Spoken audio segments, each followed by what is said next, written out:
My name is Andreas Hartmann. I'm the Managing Director with ADEC Technologies in Switzerland. We're a manufacturer of non-intrusive traffic detectors, founded in 2009, and about 10 years ago introducing a transmission station as well, so we can get the traffic data out from the detectors where there's no RSU or no infrastructure present.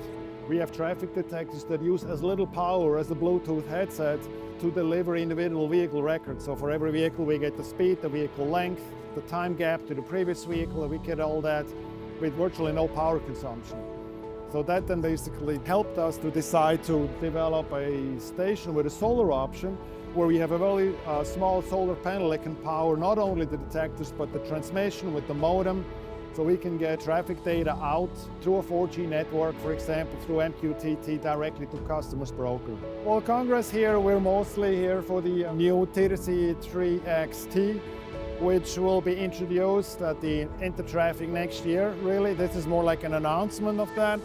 It's designed specifically for traffic detection inside tunnels, addressing the different needs, because you have, for example, no precipitation, you got acid exhausts, you got very aggressive substances, you got soot, and we basically managed to make a detector that is maintenance-free, and it calibrates itself as a contrast to, say, loops or maybe video equipment that needs a lot of maintenance for cleaning and whatnot.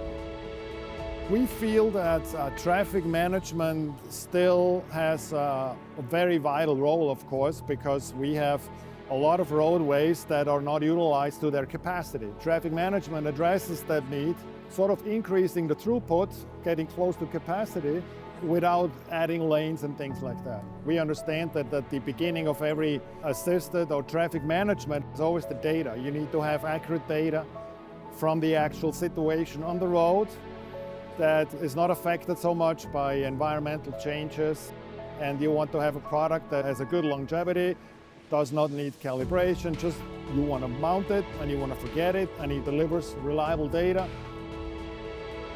That's really the goal. So that basis allows for traffic management that can rely upon such up-to-date data.